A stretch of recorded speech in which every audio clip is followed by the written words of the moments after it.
Pilipinas, oras natin, 5 minuto na po makalipas ang alas 10 ng umaga. Dahil hindi tumitigil sa pagkayod ang mga manggagawa, tuloy din ang ECC sa proteksyon sa mga manggagawang nagkasakit o naaksidente ng dahil sa trabaho. Higit 5 taon nang umaalalay, nagbibigay kaalaman, benepisyo at inspirasyon. Hatid ng DZRH at ECC, Employees Compensation Commission. #ECC. Work-related. Kasama ang action woman ng ECC, Executive Director Attorney Kaima Velasquez at sina May Binauhan at Yuel Reyes. #ECC. Work-related. Sagot ka ng Employees Compensation Commission.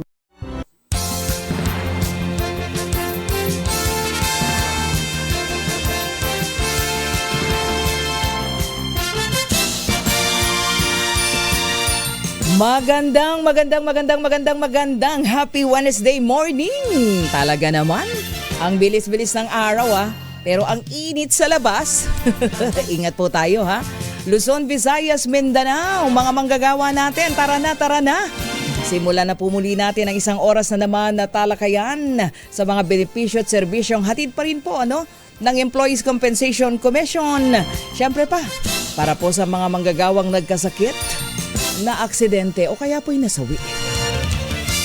Muli po ako po yung Wonder Woman May Binauhan. Siyempre makakasama pa rin natin ang ating co-host, ang Executive Director. Siyempre katulad natin, napakasipag. Idangat yung bangko. Walang iba kundi si Attorney Edie Kaima Velasquez. Magandang umaga, ma'am. Magandang umaga, Miss May. At syempre, angatan tayo ng sariling bangko. Although, physically, mas mataas na yung bangko mo, Miss May. Kasi Wonder Woman, diba? Anong laban ni Action Woman dyan? Ang ating Action Woman. So, magandang umaga po sa ating mga listeners at viewers. At syempre, magandang umaga sa ating mga ka-ECC.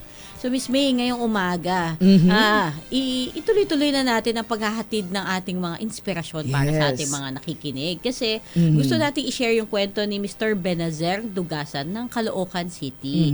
Yung kwento ng pagbangon niya, i-share natin ngayon. So, si Mr. Benazer ay isang machine operator at yung aksidente na nangyari sa kanya, naputulan siya ng 3 daliri. Yun, Oo nga, 3 importanteng daliri dahil sa pag-ooperate niya ng kanyang makina. So, nahirapan man si Mr. Benazer sa kanyang pagpapagamot dahil paulit-ulit yung kanyang nangyaring treatment.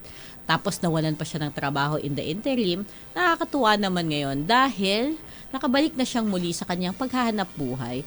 At ito ay sa tulong ng ECC. So, nabigyan natin siya ng assistance. At ngayon, nakabalik na siya, Miss May. Oo, nung binabasa ko nga kanina yung kanyang kwento ng pagbangon, nakaka-inspire. Diba? Oo, lagi-lagi naman. At, mamaya, meron ako mahalagang tanong kasi meron kaming manggagawa kahapon na na-interview. Siya po ay nagkasakit. Oo, nagkasakit. Pero mamaya, pag-usapan po natin yan. Oo nga. So, eto na. Bigyang daan po natin ang ating, kasi sabi ko nga, Idikay, yung ganitong problema ng ating mga manggagawa sa pamamagitan ng ECC, nalalaman nila yung mga benepisyo, di ba, na para sa kanila, yun yung kanilang pagsisimula ng pagbangon Yes, Miss diba? May. Pag nalaman nila, ay may ECC palang gano'n, meron palang ganyan benepisyo kami. Napakarami nating mga kababayan na nagkakaroon ng aksidente tapos hindi nila alam. Kaya nga nandito tayo, di ba? Sabi mo nga, masipag tayo, Miss May. Walang tigil sa paghahatid ng mga kaalaman para makakuha sila ng serbisyo at benepisyo. Ayan, kaya eto na po, di na namin patatagalin ang kwento po ng pagbangon ng isa na namang manggagawa, si Benazer Dugasan. Hahatid ng inspirasyon sa mga manggagawang nagkasakit o naaksidente ng dahil sa trabaho. Mula mismo sa mga bumabangon at nakabangon sa tulong ng ECC. Narito na ang ECC, Kwento ng Pagbangon. Ako po si Benazer Dugasan, 41 years old. Galing Zamboanga City. Nakatira po ako dito ngayon sa Caloocan City. at nagtatrabaho po bilang machine operator. Ang ginagawa ko po sa trabaho ko ay nagbubutas ng lata. Minsan nagka-curling ng mga lata para matanggal yung talas ng lata. Nagbubuhat din po ng mga lata, kakamada. Ako po ay na-aksidente noong April 19, 2023 dahil po sa maling pagsalang ng aking daliri sa makina. Natanggal po yung tatlong daliri ko. Dinala naman po ako ng aking mga kasamahan sa hospital. Dumating din po yung ambulance agad at meron din pong pulis na dumating at dinala po ako sa orthopedics hospital at nagpagaling po ako 4 to 5 months. Nag-apply na rin po ako sa ECC para sa mga karagdagang benepisyo. Yung aking company po, nagsusupply naman po sila para sa aking mga gamot, sa mga pamasahe ko po papuntang ospital. Umabot po yun ng mga 5 months yung gamutan ko po para maghilom lang po yung sugat. Nung nagpapagaling po ako, halos 1 taon mahigit din po akong bago nakahanap ng trabaho. Kung ano-ano na lang po yung naisip kung paano pa ako balik sa trabaho kasi natanggal na po yung tatlong daliri ko. Tapos pabalik-balik pa po ako sa hospital para magpagaling. Sa tulong po ng aming HR na si Ma'am April, ako po ay nakapag-apply ng sickness benefits sa SSS. Sa filing ng SS and EC niya po is lahat naman po ng tulong from medical po niya. So, ginastasan po ng company namin, transportation, allowance, kahit food. So, kasama rin po yun. After nung sickness po niya, nag-file po siya ng partial disability. So, yun, provide po namin yung mga documents na kailangan po niya. Nakakuha rin po ako ng EC disability at saka sa SSS disability. Bukod po doon, ako po ay nakakakuha ng pension po na 6,000 a month na 1 year na po ngayon sa total po ng 72,000 at mayroon pa po akong 1 year na natitira na makukuha. Total of 2 years po. Sa ACC naman, doon ko na po nakilala si Sir Renzi, pati po si Sir Jairus. Sila po ang nag-assist sa akin para sa aking therapy. Sinamahan din po ako at in-assist ni Sir Renz sa UARM Santa Mesa. Inabot po ng 18 sessions ang aking therapy at nag-provide naman po ng assistance financial para sa aking transportation at meal ang ECC. Nagkakahalaga ng 9,000 pesos. Nagpapasalamat din po ako sa ECC. Nabigyan po ako ng prosthesis para sa aking kamay na nagkakahalaga po ng 80,000. Malaking tulong na po yun para sa akin. Sa tulong po ng ECC sa kanilang return to work program, ako po ay nakabalik ng trabaho kasi gumaling na po yung daliri ko, kamay ko. Nakapag-therapy na rin po ako. At saka nabigyan po ako ng fit to work galing doktor po. Nagpapasalamat din po ako sa aking company na Metro Container Corporation na tinanggap po nila ulit ako sa trabaho. Kasi sa amin, ever since talaga, mga tao namin ginahire namin, talaga member lagi ng SSS. So, automatic naman at sa EC. Hindi kami nag-hire na hindi namin member sa SSS. Kaya pagdating sa mga accident, lahat ng mga makuha nilang benefits sa SSS talaga nakukuha. Kaya kami, nako-comply kami talaga. All government requirements. Papasalamat din po ako ulit na nilagay na nila ako sa magaan na pwesto na hindi na delikado, hindi kagaya dati. Limited na lang po yung pwesto ko ngayon. Ang may papayo ko po sa katulad kong na-aksidente sa trabaho, mag-apply po tayo sa ECC para sa ating karapatan, para matulungan po tayo sa ating benepisyo, para pagamot po tayo at matulungan na rin po tayo makabalik sa trabaho. Ako po ay nagpapasalamat, taus-pusong nagpapasalamat sa ECC po sa kanilang tulong sa pagpapagamot po sa aking daliri. At hindi lang po yun, sa mga benefits po pong nakukuha kada buwan din po sa pension ko po. At saka po, higit sa lahat po, napabalik nila po ako sa trabaho. Salamat po talaga sa ECC. Ako po si Ben Nasser Dugasan, isang machine operator na aksidente at tinulungan po ng ECC na makabalik sa trabaho.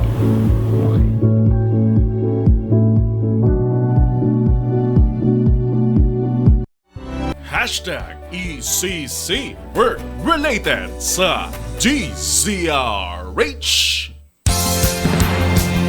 Ayan mga kaibigan, Didikay, ha? Ang ating kwento ng pagbangon. Kaya sa mga nakikinig po sa atin at mga nanonood, yan po ang napakagandang kwento na naman ngayong araw na ito ng Miyerkules, Didikay.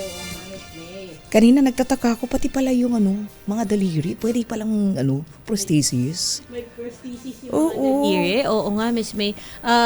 Madalas nagiging aesthetic na lang siya. So para hindi naman masyadong nakaka-distracting distract, na. Oo, pero yung functionality, syempre medyo mahirap ibalik yung nga po. functionality. Kaya inisip ko nga kanina, nakita ko nagagaganon ako. Sabi ko, pwede ba yun?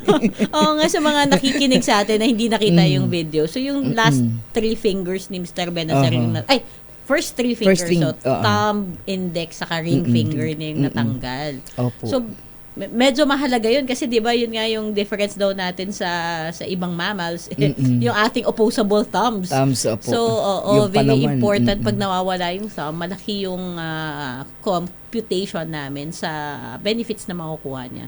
Ang nakakatuwa nga sa kanya, enumerate niya talaga, 'di ba, yung yung mga nakuha niya. Oo, yung kanyang disability pension. At ito, 'di ba, yung sinasabi natin na lagi na pag SSS you can do double recovery. Yes. So meron siyang SSS disability, meron pa siyang easy disability. So nagkaroon siya ng pension, sabi niya nga, naka 1 year na siya at meron pa siyang hinihintay na isa pang buong taon para makuha yung pension. Na yun nga, supposedly tutulong sa'yo habang nagpapagaling ka, habang hindi ka makapagtrabaho kasi nga nabalan ka ng parte ng katawan. At syempre, yun nga, may special mention pa yung dalawa naming nurses, di ba? Si Sir Renzi at si Sir Jerus, na napakasipag talaga. Alam mo, lahat ng mga na-invite natin na mag-share ng kanilang kwento ng pagbangon, lagi silang special mention kasi talaga namang paka-helpful. At, Parang nagkakaroon sila masipag. attachment, Oo, diba? actually. Siyempre, kasi yun yung parang naging inspirasyon na rin ng ating mga manggagawa. Yung mga tumutulong na Yes, po ninyo. Miss May. So, hindi lang naman yun sa Official. NCR. Kahit lahat ng regions natin, meron tayong disability managers na talagang social workers, nurses, healthcare professionals. Iba-iba yung kanilang profession by kung ano yung pinag-aaralan nila. Pero at the end of the day, lahat sila passionate na makapagbigay ng tulong sa ating mga manggagawa na nagkasakit or na-aksidente ng dahil sa trabaho. Oo, kaya nga nung pinapakinggan ko si Kuya Benazir, parang alam mo yun na nakabisado niya kung ano yung mga benepisyo na binigay. Na parang, di ba, ini-encourage niyo yung lahat na ng mga manggagawa. O dapat alam niyo to, di ba? Ito yung mga benepisyo na para sa atin, na mga na-aksidente, di ba? Sabi niya, di ba? Para alam niyo kung saan. Saka alam mo, Miss May, ito yung nakakatuwa din sa kwento niya. Yung employer niya, 'di ba? Na yun na unang araw pa lang very supportive sila. Lahat kayo nililista namin sa SSS at syempre kasama diyan ng EC. So alam niya kung ano yung benepisyo at serbisyo na maaaring makuha ng mga empleyado nila na naaksidente. Secondly, yun nga yung willingness nila na ibalik si Mr. Benazir sa trabaho. Kasi syempre, kumbaga, yun na, limited mobility na rin naman. Baka mahirap na naibalik siya as machine operator, pero binigyan siya ng ibang function within the same office. Kasi, di ba, parang ano mo na yun, konsiderasyon. So, ito yung essence na ating Return to Work Assistance Program. So, siguro yung mga manggagawa na nakikinig sa atin ngayon, Idikay, napapasa na all. sana May all naputulan ng daliri. Hindi. Yung employer kanina, 'di ba, na talagang all out sa pagtulong do sa kanilang mga manggagawa, lalo na yung mga naaksidente. Ito nga yung Kasi sinasabi may mga natin. employer talaga na, 'di ba, hindi naman natin sinasabing marami, pero talagang walang walang pakialam. Walang pakialam. At hindi pa naguhulog ng SSS yun ang contributions. pinakamasakit, wala talagang benepisyo na makukuha. And yun nga, nakakatuwa sa employer na ito, di ba? Parang yung proactive stance niya. At yun yung sinasabi natin sa mga nakikinig sa atin, Miss May, na kung may employee kayo na na-aksidente, di ba? Tapos, ayaw niyong sabihin or ayaw niyong i-report, tapos ayaw niyo pang tulungan. Huwag kayo mag-alala kasi yung ECC naman nandito para suportahan yung inyong mga empleyado na nagkasakit or na-aksidente. Hindi niyo kailangan cargohin ng lahat. Pero of course, syempre mas maganda pa rin na ang ating employer ay supportive at mabait sa ating mga manggagawang Pilipino. Wala nga alis sa manggagawa pag ganun. Oo, diba? Mahal din nila yung kanilang, syempre trabaho yun. Buhay ng pamilya yun, di po Tama ba? yun, Miss May. Ayun. Anyway, so ngayon po ay bigyang dana natin, Idikay. Syempre baka bago natin makalimutan yung ating easy question. Uy. Diba? Ibigay mo na yan. Siyempre, Miss May, hindi natin makakalimutan yung easy question kasi alam natin na marami nag-aabang nito at marami gustong sumali sa ating maliit na pa-contest. So, para sa ating easy question, ang easy question po natin ngayong umaga ay anong parte ng katawan ni Mr. Benazir Dugasan ang naapektuhan sa aksidente? Ayun, no? Hindi ko alam kung ilang beses natin na-mention yung sagot, diba? Doon sa usapan natin kanina, Miss May. May kanta pa yan, 10. 10 mga ano? Hindi ko alam. Yun, no? Yun ba yung, baka drummer boy, 10 little drummer boy. Drummer. Baka makanta ko pa, madulas ako. Oo, Nabigay na natin. Nabigay so, na natin. doon sa mga tumutok, alam namin kung anong sagot. Alam nyo na rin siguro. Ano? Kaya, join na kayo sa ating pong pa-contest na yan. At syempre, sa ating pong mga listeners, ayan, para po kayo ay makasagot. I-komento nyo po yung inyong tamang sagot ha sa ating comment section. Kasama pa rin po, huwag kalilimutan ng hashtag ECC Work Related. At syempre, huwag din kalimutang i-share yung ating live streaming dahil no share badge, hindi po kayo mananalo. Di kayo mapipili. Oh. Dami pa naman pumipili ngayon. Hashtag ECC Work Related sa DZRH.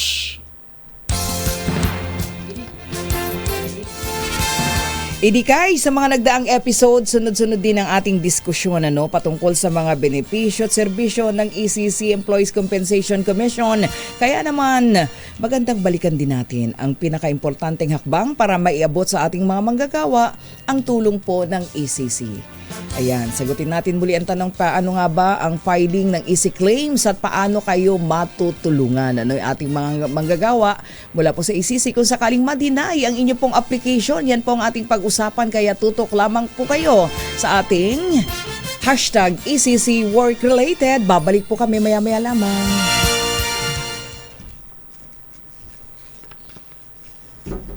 Meron ako. Oras po natin mga kaibigan, 24 na minuto na makalipas po alas 10 ng umaga. Nagbabalik po ang ating hashtag ECC Work Related. Ngayon pong happy Wednesday morning.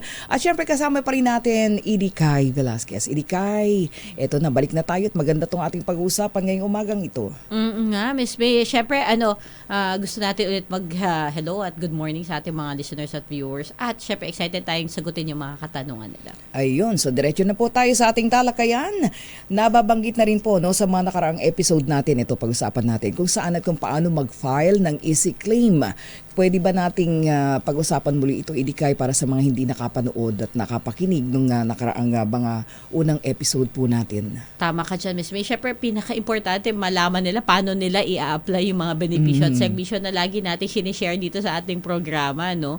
So, lagi natin sinasabi, para po sa mga pampribadong sektor, kayo po ay member ng SSS. At SSS po ang aming implementing agency sa pagpaghahatid ng mga serbisyo at tulong ng Employees Compensation Commission. So, para po sa mga private sector na manggagawa, ang pagpa-file po nito ay through SSS. So, ngayon po ang SSS po, meron na silang online na filing. So, ang ginagamit po nila dito, My SSS Portal. So, sa mga nasa private sector po na may formal na employer, ibig sabihin po, may boss kayo, meron kayong opisinang pinapasukan, ang nagpa-file po nito ay ang inyong employer. So, lagi po nating minimension ang ating HR officers, ang ating admin officers na sila po yung may access para po ma-file nila yung SSS sickness disability at kasama dito ang EC sickness disability na claim na maaari makuha ng inyong empleyado. Ayun. So, yun yan. So, may SSS portal po yan para sa mga private sector workers.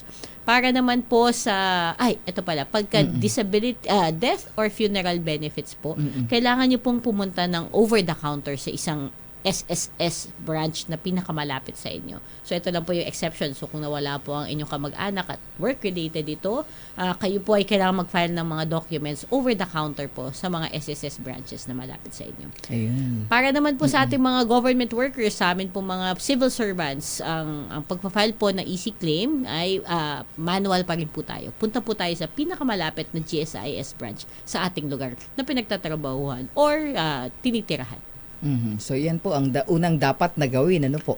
At syempre kapag ka po halimbawa yun may proseso na And then natapos, naku, na-deny yung application. Ala. Aray. Siyempre, parang yung tagal ba, di ba, ng pagpoproseso. Tapos na-deny. Ayan, paano po yun? Ayan, Miss May. So, of course, ito, ang tawag natin dito ay due process. So, may mga pagkakataon kasi na komplikado yung mga kaso ng ating pagkakasakit or pagkaksidente. Kumbaga, may mga accepting circumstances tayo na nangyayari, katulad ng pagkalasing. So, kung may findings na ganito, na-deny yung ating claim. Kung sa tingin po natin ay mali yung pagka-deny sa ating claim, meron po tayong karapatan na umapela sa ating denial ng claim na ginawa ng evaluator po ng SSS or GSIS. Ang una niyo pong gagawin, ito po, kahit Paano? na saan, sa korte, sa quasi-judicial agencies po, ay mag-file ng motion for reconsideration.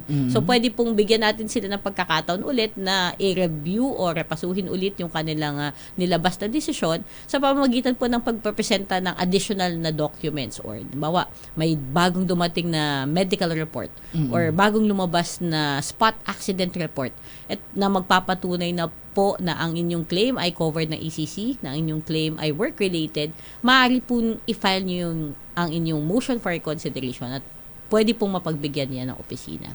Ngayon po, Miss May, minsan may chance na nag-MR ka na, yan tawag natin, di ba? Nag-motion for reconsideration ka na, denied pa din. Yes. Oo. So, sa ganitong pagkakataon, wag po kayong mawawala ng pag-asa kasi po, ang Employees Compensation Commission as a quasi-judicial agency has the right po to review yung inyong pong denial ng inyong mga easy claims.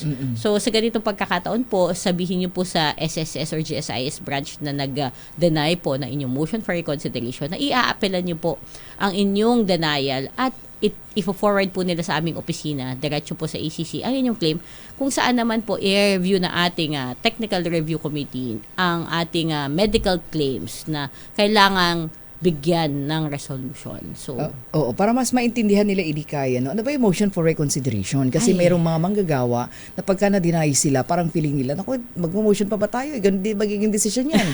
Diba? Ganun. So, ano ba yun? Anong, actually, Miss May, hindi nilalaman? naman sa proseso na to, hindi naman to stricto na proseso ng korte na kailangan may specific na document na kailangan i-file para makapag-motion for reconsideration. Simpleng sulat lang po na sinasabi mo na ako po si Kaima Velasquez, may claim number na ganito, 'di ba? Ayan, na-deny po ako nitong petsa na ganito at ako po ay nagpa-file ng motion for reconsideration. Simpleng sulat lang po na gano'n, tatanggapin na po yan ng SSS as a formal notification po ng kanilang motion for reconsideration. Ayun. Oo, hindi na po kailangan mag-hire ng abogado para po mag-file ng MR or even po para umapela sa Employees Compensation Commission, kahit po sarili nyo lang, maaari nyo pong magawa ito. At, eto Miss May, kung sakaling nag-iisip po kayo or nagdududa kayo sa proseso, maaari po kayong lumapit sa amin kasi po, pwede po kami mag-assist paano nyo po gagawin ng pag-apela, pag-MR at pag-file nito mga dokumento na ito. Ayun. Pero syempre, motion for reconsideration pa lang yan, idikay, di ba? Bisa pa, may mga last resort eh. Oo. Pwede pa ba umabot yan hanggang sa Korte Suprema or sa Court of Appeals? May ganyan pa ba? Ay, nako, Miss Sa May, proseso? tama ka kasi tedious itong proseso na to. Tedious ibig sabihin in favor of the employee. Ibig sabihin maraming recourse yung empleyado. Tuwing madedenay yung kanyang claim, maaari siyang iangat yung kanilang claim. So after po halimbawa ng unang denial ng SSS or GSIS, nag-motion for reconsideration ka, pangalawang step na yon, na-deny pa rin, pumunta ka sa Employees Compensation Commission. Pangatlong step na po yun, pangatlong review na po yun sa inyong claim, hindi pa rin pinagbigyan, maaari ka pa pong umakyat sa Court of Appeals. Ayun. Ayan, para po naman, sila naman po ang mag-review ng inyong kaso at malaman kung talagang covered ng Employees Compensation Commission na inyong sakit or aksidente na nangyari. So, yan yung mga legal remedies pa eh, no? Oo. May mga chances pa yung ating mga manggagawa. Baka naman kasi merong makitang maliliit na, alam mo yun? Yes, Miss Oo. May. Kasi iba-iba tayo na appreciation. Mas Yes, maraming yes. mata na nakakakita, mas maraming pagkakataon na magkaroon tayo ng chance na makuha yung mga services at benefits na binibigay ng Employees Compensation Commission. Sabi nga natin, Miss May, actually, sa aming opisina, syempre, lagi kami nag-aalok mag-aalok ng serbisyo at tulong, 'di ba? Yes, Sa mga oo. manggagawa. Kaya nga tayo may programa na ganito. Gusto natin na malaman nila na meron. Yes. Pero may mga pagkakataon kasi talaga na hindi talaga covered yung Yes, yes. incident or yung sakit. So kailangan po talaga na masusi at very masinsin yung pag-review ng mga ganitong klaseng kaso. Kasi po, pinoprotect din naman natin yung fund para naman po Tama. ito sa kapakanan naman ng talagang work-related yung mga insidente. Kasi Yes. minsan, hindi na talaga work-related, fina-file pa. So, ganyan, mga As chats in, na ganyan. hindi na talaga covered. Hindi na Ayan, talaga baka covered. naman. Oo, diba? Mga baka last, naman. Oo. pakiusap. So, may mga nade-deny din naman, pero konting-konti lang to, Miss May. Ayun. Okay, so sa ilalim po ng Information and Public Assistance Division naman, IDICAI, ilan yung sa public awareness programs na isinagawa ng ECC? Tama ba? Ano yan? Naku, ang dami nating ngayong mga awareness seminars na kinoconduct. As a matter of fact, I think ang aming kalahati po na aming Information and Public Assistance team ngayon ay nasa Nueva Ecija at nagbibigay ng impormasyon na in-invite natin sila last week, Miss May, actually, na mag-attend at mag-sign up para dito sa advocacy seminars na ito. So ito, ino-organisa natin ito sa mga malalayang lugar kung saan yung participants natin ay mga pampribado or pampublikong mga manggagawa or even mga employers para naman malaman nila ano ba yung mga services at benefits na inaalok ng ECC. So, Yes. nakakatuwa pag naggagawa kami ng ganitong mga training or seminar, lalo na sa mga barangay, yung tinatawag natin na barangay in-house seminars. Yes. Kasi, parang nararamdaman ng ating mga attendees na may nakakaalala sa kanila at may nakakakilala. At syempre, gustong-gusto nila nakakaalam ng mga impormasyon na pwede nilang maklaim. Kumbaga, benepisyo to, although wala namang may gusto na maaksidente, di ba? Hindi sana all sa aksidente. Yes, Pero sana oo. all sa benepisyo, Sa kung benepisyo. sakaling mangyayari ito. So, gusto natin na malaman nila, even yung mga, ito yung bagong sector ng members natin, Miss May, yung mga self-employed na Yes, tinatawag natin, na hindi pa sila masyadong aware ano yung kailangan nilang gawin para magrehistro as self-employed at ano yung mga pwede nilang makuhang benepisyo as self-employed employees para sa kanilang ikababangon, di ba? Mula tama. sa Employees Compensation Commission. Ayun. Kaya nga sinasabi natin, maganda po na nalalaman natin na hindi pala natatapos sa filing sa SSS at maging sa GSIS yung application. Dahil kung sakaling ma-deny, pwede palang i-apela. So yun lang ang i-emphasize natin dito, IDICAI, no? Oo Kaya nga. isa lamang ang ating ang ECC work-related sa mga programa ng ECC para mapaabot sa ating mga manggagawa. Ano po, yung pong mga benepisyo at serbisyong maaari ninyong matanggap sa ilalim pa rin po ng EC programs. Kaya maganda pinag-uusapan natin yung ganito, IDICAI. Anyway, paano naman kung hindi abutan ng manggagawa o ng mga tao yung inorganisang advocacy at barangay in-house seminars ng ECC? May programa pa bang pwedeng salihan? Ayan, Miss May. So, doon naman sa mga hindi nakaka-join ng mga barangay seminars or in-house seminars, pwede po tayong magbigay ng mga seminars para sa mga nag-request nito. So, ang tawag po natin dito, in-house or on-site seminars po. So, ang hinihingi po ng ECC dito, mag-letter lang request po kayo. So, even, lagi natin sinasabi, Miss May, halimbawa, employee orientation program ng isang kumpanya. Kung kailangan nyo po ng isang information officer na mag-share ng information or ng kaalaman tungkol sa ECC, kami po ay laging ready and willing po na pumunta sa inyong opisina para po mag-conduct ng mga seminars na ito para naman po malaman ng inyong mga empleyado, yung mga karapatan nila under sa Employees Compensation Program. So, nakakatuwa to, Miss May, kasi, di ba, even private companies, hindi naman sila mandatory, hindi naman to pilitan, pero may mga nag-iimbita sa atin na pumunta naman kayo sa opisina namin, turuan nyo kami tungkol sa ECP para naman mas maraming nakakaalam ng mga benepisyo na pwede nilang makuha kung sakaling maaksidente. Ayun. Pero dun sa mga self-employed members naman, talagang walang time para mag-attend ng seminars. Meron ba programa para po sa kanila na po pwede? Ay, Miss May, may mga pinupost tayo sa ating website. Of course, syempre wala silang employer. At syempre, mahirap naman na magpa-organize siya ng advocacy seminar tapos mag-isa isa lang siya na-attend, di ba? Tama. So, sa mga ganito pong pagkakataon, yung mga self-employed natin at nag-iisa sa kanilang mga post or trabaho, maaari po kayong mag-check na aming website. So, marami po kaming updates sa www.ecc.gov.ph. At tuwing Martes po, 10 a.m. hanggang 12 noon, may EC Online Public Assistance po tayo na tinatawag. So, ang tawag po natin dito ay EC OPA. Parang Korean pop idol. EC OPA, oo. EC OPA. Opa. Opo. So, dito po sa oras na ito, meron po kaming live na nakaabang na isang ECC Information Officer na nag-aabang ng mga kliyente na gusto pong makipag-video call or mag-Zoom para po makakonsulta or makapagtanong mula sa isang empleyado ng ECC para po sa mga serbisyo at benepisyo na maaari nilang makuha. So, nakakatawa to, Miss May, kasi parang face-to-face pero hindi mo na kailangan mamasahe, di ba? Kasi, Yes. may nag-aabang na sa'yo, kumbaga, virtual assistant from ECC na maaari niyo pong pagtunungan ng mga serbisyo at benepisyo galing sa ECC para sa inyo. Yung mga nakikinig sa atin ngayon, Idikay, na mga na mga nasa probinsya, paano ba? Paano ang gagawin po nila para nang sa ganun ay meron din silang makapag-participate din sila. Ayan nga, Miss Bay. So yung mga nasa probinsya po, kung kayo po ay isang organisasyon, barangay, kahit po civil society organization sa mga CSO, kung gusto niyo po na mag-share ng kalaman tungkol sa ECC, maaari niyo po kami imbitahin. Kami na pong gagawa ng paraan, maghanap po ng venue, hand in hand, magtulungan po tayo. Kasi po lahat po ng rehiyon sa Pilipinas, meron po kaming presence, meron po kaming regional extension unit na maaari pong magbigay ng serbisyo para sa inyo. Para naman po sa, yun nga po, yung hindi na ayaw na ng physical presence, pwede po kayo mag-online. Yan po. Hanapin nyo lang po yung aming social media. Meron din po kaming Facebook account. Hanapin nyo lamang po sa search bar, Employees Compensation Commission. At kami po yung unang lumalabas dyan para po makita nyo ang aming Facebook page. At dito po, meron kaming chatbot na pwede nyo rin pong pagtanungan para sa ating mga Gen Z na mga gagawa na sanay po makipag-usap sa ating mga AI na chatbot. Handang-handa po siya at equipped po siya na sagutin yung mga frequently asked questions para po masagot yung inyong mga katanungan. Oo, di ba? Ganun naka-convenient. Di ba, Meron ng robot na sumasagot sa iyo. Oo, so may robot na para sa mga Gen Z, para po doon sa ating mga Gen X at mga baby boomers. May physical presence po para po sa mga millennials. Pwede po kayo mag-Zoom, di ba?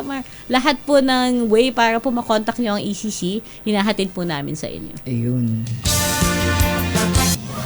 Sagot ka ng ECC, Employees Compensation Commission.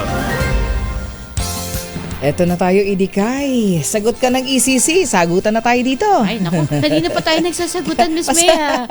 Marami ba? Pasadahan naman natin yung mga tanong ng ating mga, maraming tanong. Ating mga kababayan nagpapadala po ng kanila mga question. Eto, unahin na natin mula kay Ma'am Mina, Bulacan. Bulacan yung apelido niya. Oy. Ano po ang karaniwang dahilan kung bakit nadi-deny naman ang application sa EC Claim? Ayan, ganda ng tanong niya. Oo nga, sakto sa pinag-usapan natin kanina. So, Miss May, so even though, bagamat layunin po natin na magbigay ng mga serbisyo at tulong sa mga na-aksidente o nagkasakit ng dahil sa trabaho, may mga sitwasyon po na hindi po natin maaaring pagbigyan yung kanilang claim. So ang tawag po natin dito ay accepting circumstances, kung saan hindi maaaring makakuha ng serbisyo or benepisyo yung isang magagawa dun sa sakit or pinsala na kanyang natamo dahil sa, eto, tatlo lang to, Miss May, talagang Ano reasons po yan? para ma-deny. Unang-una, intoxication or pagkalasing. Oh, okay. So halimbawa, si Benezor kanina, ito hindi naman po totoo. Kumbaga halimbawa lang natin. Kung halimbawa, ino-operate niya po yung machine kanina at siya po ay nakainom. Oo. Or medyo lango sa droga. Ayan. So hindi po siya full mental capacity nung oras na ginagawa niya yung trabaho niya at na-aksidente siya dahil dito. Ito po ay hindi maaaring bigyan ng benepisyo. Kasi parang nire-reward natin yung masamang gawain na pag-inom or pagda-drugs habang nasa trabaho. Yes. At hindi po natin maaaring pagbigyan yung mga ganitong klase ng Yan yung claim. pagka nag-apela, no? Oo. O nag-motion for reconsideration, di ba? Yes, Miss May, yung Umapela ganyan. pa. Sabi, hindi naman talaga ako lasing, inaantok lang. Ganyan. So, ayan. So, willful intention na sakta ng sarili o ang iba. So, halimbawa, habang nasa trabaho siya, sinadya niya po, na halimbawa, halimbawa, again, si Mr. Belizer, hindi po niya to ginawa. Kumbaga, halimbawa lamang po na sinadya niyang ipasok yung kamay niya sa makina dahil sabi niya, ayoko na magtrabaho, gusto ko na lang magpensyon. Ayan, at nakita, nahuli sa CCTV na sinadya niya at hindi aksidente yung nangyari. Ito po ay hindi din pagbibigyan kasi parang sinadya. Kumbaga, gusto niyang mangyari yung nangyari sa kanya. So, hindi po to aksidente. Ito po ay pinagplanuhan at ginawa. At ito, hindi lang para sa sarili, Miss May. Kung halimbawa may kaaway siya, tapos ginawa niya sa ibang tao, tapos habang ginagawa niya or sinasaktan niya yung kanyang katrabaho or kaopisina, siya yung nasaktan. Hindi rin mako-cover. Kasi, of course, parang nire-reward natin yung ill intent o yung pagnanais na gumawa ng masama sa kapwa-tao. So, hindi po natin maaring pagbigyan ang ganitong mga klaseng claim. Kumbaga parang siya yung nagsimula ng lahat. Oo, halimbawa, naghamot ka ng suntukan. O kaya ng saksakan. Oo, saksakan. Tapos Hawak ikaw mo yung na, nasaksak. Oo, hawak mo na yung patalim. Oo, tapos nadapa ka. Nasaksak Diba? ka. Oo, So sa yun, trabaho. mali daw yun. Definitely, Oo. Miss May, hindi natin maaaring i-claim yung ganyan. At syempre, ito pa yung huli. So, yung notorious negligence o matinding kapabayaan. Pero mahirap-hirap yan Ito mas mahirap Oo, i-prove. Oo, pero Miss May, halimbawa, again, si Mr. Benizer kanina, kung bawa, merong machine guard yung makina niya. At binigyan siya ng gloves, binigyan siya ng eye protection, binigyan siya ng hard hat. Sinabihan siya ng kanyang supervisor na isuot itong mga bagay na to. Tawag natin siya na personal protective equipment. Oo, PPE. Tapos siya mismo hinuhubad niya at hindi niya sinusuot. Hindi niya ginamit. Oo, tapos na-aksidente siya. So may mga pagkakataon na yung ganito, kung sobrang notorious or matindi yung kapabayaan na nangyari, hindi po natin maaaring i-cover to na Employees Compensation Commission. What if nakalimutan lang niya isuot yung mga gear? Paano yun? Ayun, Miss May. So Mahirap i-prove din yun. Yung nakalimutan, sige, Negligence. kaya kailangan notorious Kasi minsan talaga may mga negligence na kaunti lang naman na maaari namang hindi na natin tingnan para mabigyan siya ng benepisyo. So kaya kailangan nilagay talaga natin siya notorious negligence or matinding kapabayaan. Kasi yung Parang konting kapabayaan, baka makalusot na, di ba, Miss Oo, May? di ba? Parang pwede yun. Parang lang yan ignorance of the law, excuses no one. Dapat alam mo, dapat di ba? alam mo. Oo, yung mga dapat gawin pag habang nagtatrabaho ka. So, kahit nga Miss May, halimbawa yun, pagsusuot ng personal protective equipment. So, kung walang reminder, so madalas, di ba, pag nakakita tayo ng construction site, Yes. bukod sa pinrovide na yun, ang lalaki ng mga poster nila na wear your helmet, wear Tama. your vest, wear your harness, wear your boots, parang ganyan. Tsaka may mga supervisor And the na supervisor na nagpapaalala at nagre-remind. nagmo-monitor. Kasi kung halimbawa nakita ka ng supervisor mo, wala kang suot na PPE at pinabayaan ka lang niya, hindi na yun notorious negligence kasi dapat may reminder from your supervisor na gawin mo yung safety measures para hindi ka ma-accident. Tama. Ayun. Ayan. Eto na, punta tayo sa ating pangalawang tanong.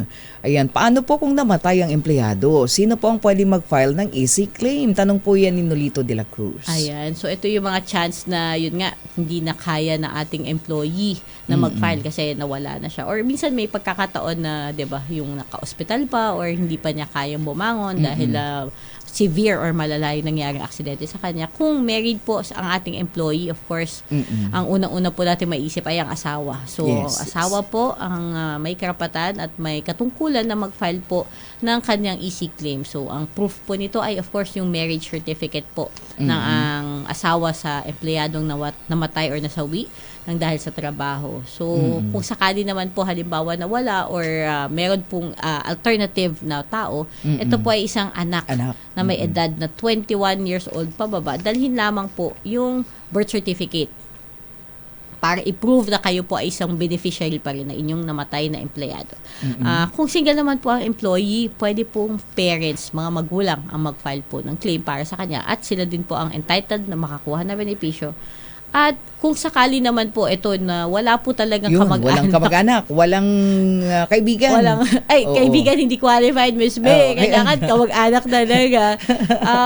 Siguro po, bigay na lang po natin sa easy fund yung benepisyo. So, okay. ikikip na lang po natin para po maibigay naman natin sa susunod na manggagawa na nangangailangan ng tulong. Ayun, para pwede sa pala kanila. yun. Opo. Para meron din makinabang na Na iba. Opo. Ayan. Okay, next question kay Sir Cesar Vicente. Dati na rin po ako natulungan ng ECC nung ma-stroke ako sa trabaho. Ngayon po, na-aksidente naman ako, pauwi galing sa trabaho. Pwede din po ba ako mag-file sa ECC kahit nakakuha na ako ng tulong noon? Parang, ano ba yun? Accident prone yata si accident tatay. Ang hirap Ang hirap kaya nun. Oo nga, Ang Miss hirap. May. So, Since work related naman kasi going to from work, 'di ba? Lagi natin sinasabi going to and coming home Coming from home. work. Oo, ay covered pa rin po na Employees Compensation Commission. So maaari pa rin po kayo na mag-file ng claim sa ECC at kahit po nakapag-file na kayo before, may mga kaso po tayo na talagang 2 beses siya na aksidente ng dahil sa trabaho. At hindi po kayo limited doon sa unang contingency. So kung ibang contingency naman po ito nangyari na to, pwede pa po kayo ulit mag-file. Pero Miss May, linawin ko lang ha, may mga pagkakataon kasi na meron kaming claimants na halimbawa napinsala yung kanilang kadiwang binti. Oo. So, dahil napinsala ito, nagkaroon siya ng injury na nabayaran na po. Halimbawa, nagpensyon na siya ng 1 year or 2 years katulad nung kay Sir Benezor kanina. Ang nangyari, after nun, sabi niya, naku, hindi pa kasi gumagaling yung kaliwang binti ko. Oo. So, parang dagdagan nyo pa ulit kasi bagong sakit to. Sakit. Oo. So, ganitong pagkakataon po, hindi natin siya Hindi pwedeng pwede. makover. Opo. Kasi same contingency, kumbaga isang aksidente lang po yung nangyari, na-exhaust na po natin yung benefits, nung pension benefits na nakuha niya. So, hindi na po natin pwedeng dagdagan pa yung ganitong insidente na nangyari sa kanya. Pero po, ito yung example. Kung kabilang binti naman po ulit yung aksidente, yun po, pwede po i-cover ulit. Kasi second contingency na po ang tawag natin siya. Opo, nakakatakot naman. Wag naman, di ba? Oo. Pero may ganun na ba tayo? May recorded na tayo? May ganun kami, Miss May. Yung kabilang binti naman yung nangyari sa kanya. Actually, itong case na to very unique kasi conductor siya eh. So, conductor Sa siya bus. ng bus. Oo. Tapos, naatrasan ng driver niya yung kanyang paa. Oh. Oo. Parang, I know. Medyo marami tayong bus incidents recently. Although Ay, ito oo. medyo matagal na, di ba, Miss May? So, naatrasan ng kanyang driver yung kanyang kanang paa. Tapos, a year later, tinamaan naman ng ligaw na bala yung kabila niyang paa. So parang ito yung mga pagkakataon na hindi talaga niya inaasahan, hindi naman niya ginusto. Pero talagang malapit sa aksidente si Kuya Konduktor. At 2 beses po natin siya nabigyan ng tulong. kalungkot naman yun. Oo nga, Miss May, ayaw talaga natin ng mga ganitong aksidente. Diba? Buti na lang may ECC talaga pagka Oo ganun. nga, no? Miss May. So pwede pa rin i-file.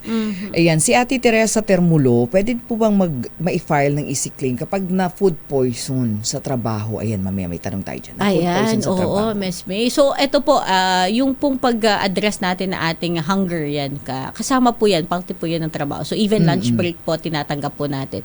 So, yung pagkain po ay provided po ng opisina. Kasi po, halimbawa, pa-lunch ni boss or provided po na ating company canteen. Ito po ay maaaring makover. Ayun. Pero po, kung ang food poisoning po ay galing po sa baon ninyo, Sa mismo, yung binaong mong pagkain. Opo, baon niyo pong pagkain, hindi po siya work-related. Opo, kasi hindi po siya sa opisina sa opisina hindi po sa siya nangyari, pero po ang dahilan ay hindi work-related. Hindi sa opisina nabili pagkain, Opo, di ba? O sa labas. parang ganyan. Yes po, Miss May. So, hindi po natin maaaring makover yung mga ganitong pagkakataon. Pero, i-try po natin alamin. Kasi po, may mga factors po na nagpe-play sa ganyang mga pagkakataon. So, hayaan nyo pong i-evaluate natin yung claim. Ikwento nyo po kung ano yung step by step na nangyari para po ma-determine natin kung work-related po ang inyong insidente para naman na baka sakali covered pa rin po. Ayun. So, ito, meron tayong dagdag na tanong ngayon. Idikay, ha? Nakikinig ngayon yung ating dating manggagawa. Siya po ay 53 years old.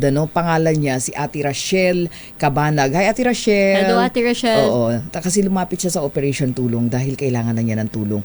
Ang nangyari sa kanya po, dalaga po siya eh. Dati siya nagtatrabaho sa sales dahil siya po ay na-stroke.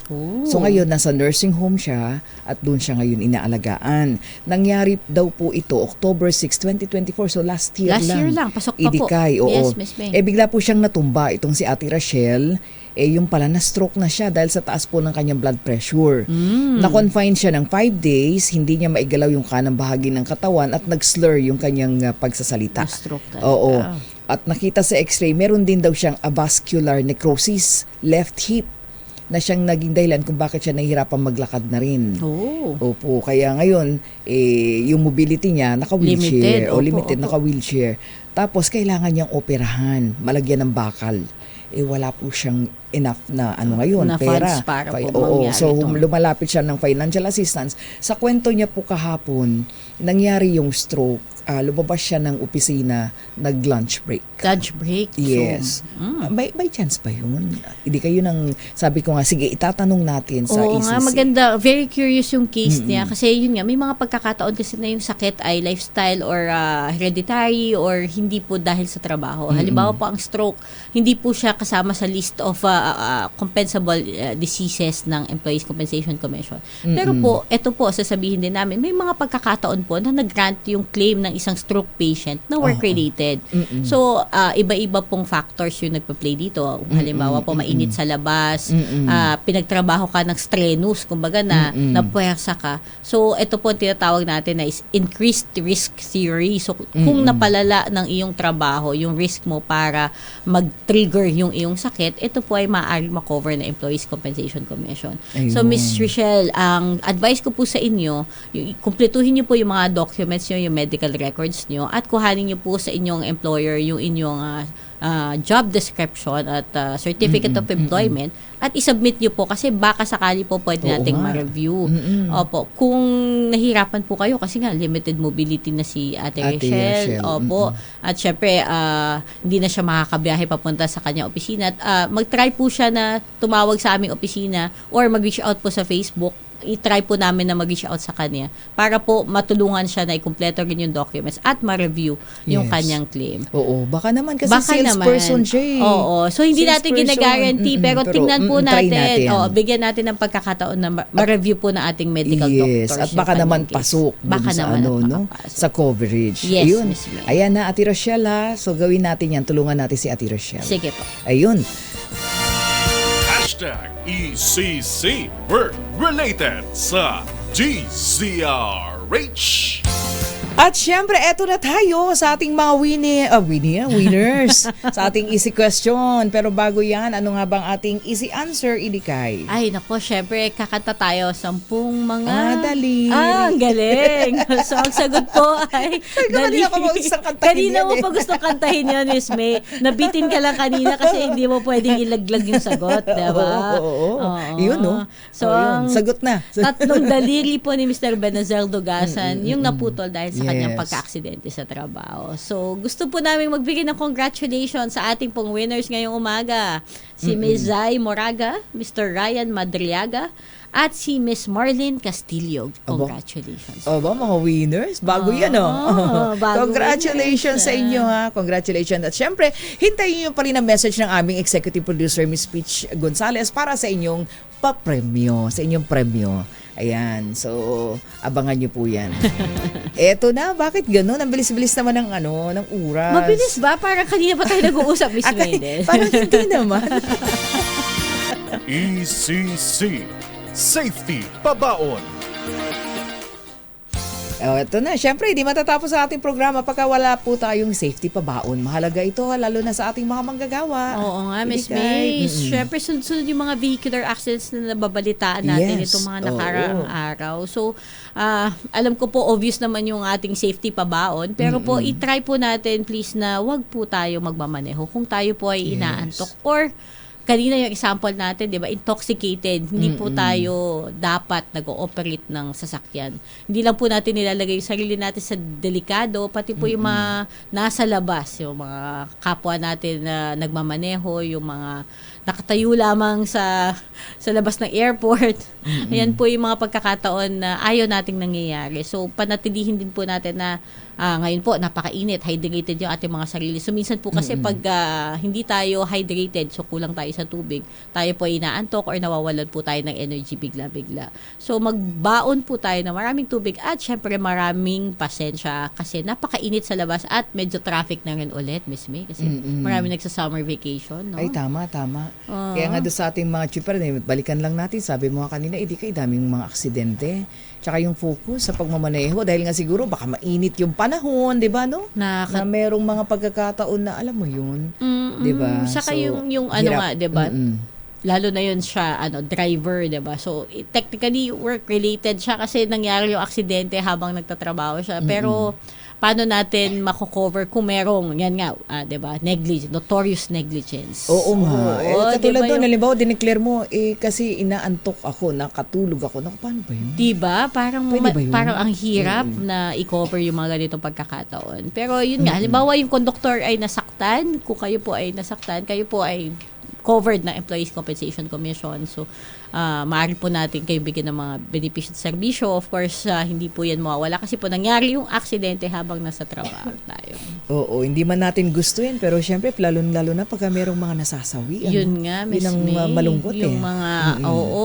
Although, yun nga, sabi nga, pag aksidente, wala namang gustong mangyari. Yes, Pero, kasi pwedeng maiwasan. Yun yung masakit doon, di ba? Yun yung dapat hindi naman nangyari kasi may mga paraan para hindi mangyari yung aksidente at hindi natin to nagawa. Oo, kaya kami dito sa ECC, marami kaming safety pabaon si Edikay na bibigay sa inyo. Makinig kayo, ha? Ay, Sa ating mga manggagawa.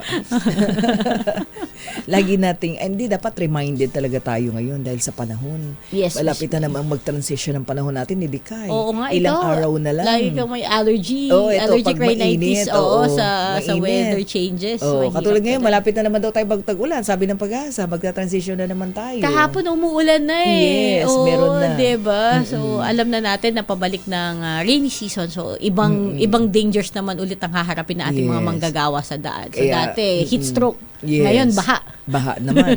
So, ingat-ingat lang tayo. Iba na naman ang mga sakit niya. Oo, nga, Miss May. Ay, naku, sabi ko sa'yo, wala nang oras eh. Ang Oo bilis-bilis nga. ng oras, hindi kayo eh. Pagka tayo nagkukwentuhan dito sa Parang nagkakwentuhan lang, Miss May. Oo. But anyway, mga kaibigan, yan na po ang kabuuan ng ating programa ngayon pong happy Wednesday morning. At syempre hanggang sa susunod na araw po ng Miyerkules, ayan, marami pa po tayo mga pag-uusapan dito po sa Employees Compensation Commission. Oo nga, Idikay. Miss May. At sa ating mga nanonood at nakikinig, again, kung meron po kayong mga katanungan, maaari po kayong pumunta sa aming website, www.ecc.gov.ph, at sa Facebook po, meron po kaming Facebook page. Search nyo lamang po, Employees Compensation Commission. Muli, ako po ang inyong action woman, Atty. Kaima Velasquez, at kami po sa ECC ay naniniwala na ang pag-aalaga sa manggagawang Pilipino ay pag-aalaga din sa ating bayan. At syempre ako pa rin po, meron kaming action woman. Syempre ako pa rin po ang Wonder Woman, baby, nauhan po lamang. Magsama-sama po tayo hanggang sa susunod na araw ng Miyerkules. Syempre pa, dito pa rin sa #ECC Work Related. Oras po natin, 1 minuto na lang 11:00 na ng umaga. Susunod na po inabangan yung drama love story, Ikaw Lamang sa Buhay Ko. Camille